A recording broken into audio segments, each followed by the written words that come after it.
Cuando planeas un viaje a Italia, te preparas, lees guías, te informas. Cuando llega el momento en que te subes al avión y te vas de viaje, una azafata habla y dice: bienvenidos a Holanda, y tú te quedas diciendo: ¿cómo que bienvenidos a Holanda? Pero si yo iba a Italia, ¿qué hago ahora en Holanda? Claro, planeas un viaje a un sitio y te llevan a otro. Tú piensas: Italia era maravilloso, yo de Holanda desconozco todo lo que hay. Entonces, compras nuevas guías de viaje que te muestran qué puedes ver en Holanda. Tienes que aprender otro idioma, uno diferente al que tú habías aprendido. Con el paso del tiempo, te das cuenta que Holanda tiene cosas buenísimas, y como tienes que permanecer allí, tienes que adaptarte y tienes que seguir adelante en Holanda.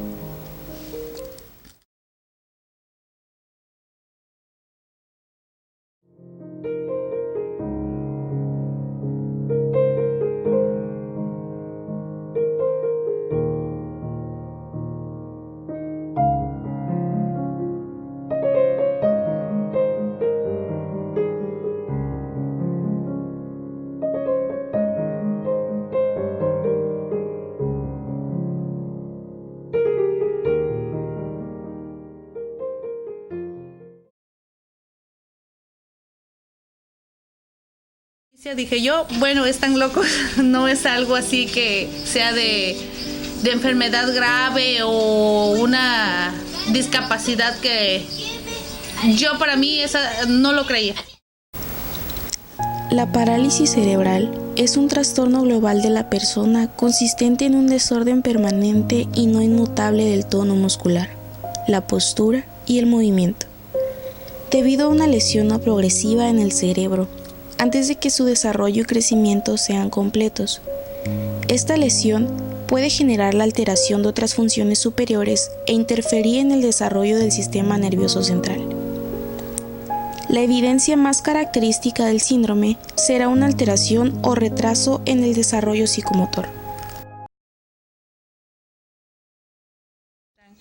Y pues conforme ella fue creciendo, fui aprendiendo cosas al respecto en ella con sus pocos movimientos, y pues empecé a ir con los doctores o a buscar, no con los doctores, a buscar centros de rehabilitación para modo de irme enfocando en la discapacidad de ella. Centros de rehabilitación del Hospital de las Californias, al DIF y al Teletón. La parálisis cerebral es causada por un daño o desarrollo anormal en las partes del cerebro que controlan el movimiento. Esto puede ocurrir antes, durante o poco después de nacer o en los primeros años de vida, cuando el cerebro aún se está desarrollando.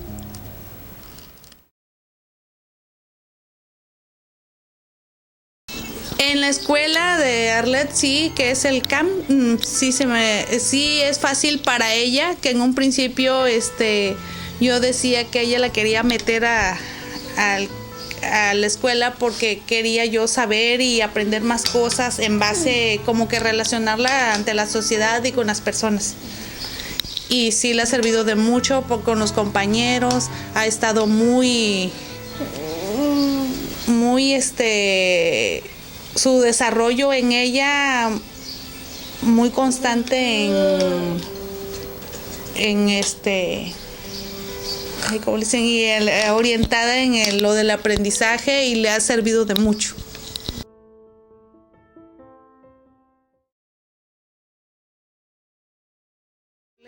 Pues no, para mí no hay límites. Antes sí los pensaba que ella tenía esos límites, pero ya aún sabiendo más en cuestión de terapias, de escuela y de todo lo que es su entorno alrededor, hasta para viajes, pues siento que no los tiene.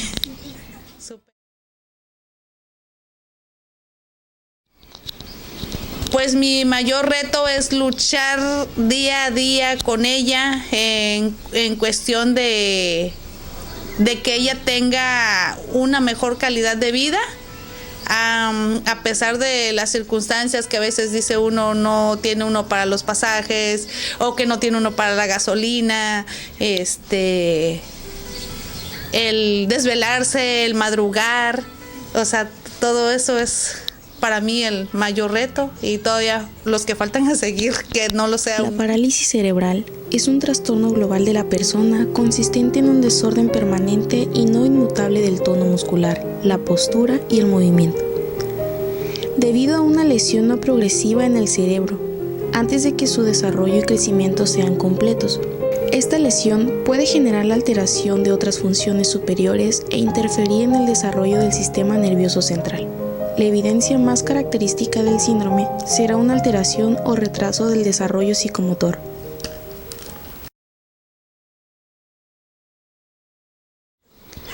De lo que ha pasado, ¿cambiaría algo? Pues no. Para mí, pues siento que no, porque a pesar de que al principio quizás no aceptaba yo la discapacidad, mis mayores retos los he aprendido con ella y pues para mí ya todo lo demás sería fácil, no difícil. Los Centros para el Control y la Prevención de Enfermedades estiman que, en todo el mundo, entre 1.5 y 4 de cada 1000 bebés nacen con parálisis cerebral. Es el trastorno del movimiento más común en los niños. Su futuro también está muy vinculado a la actitud social.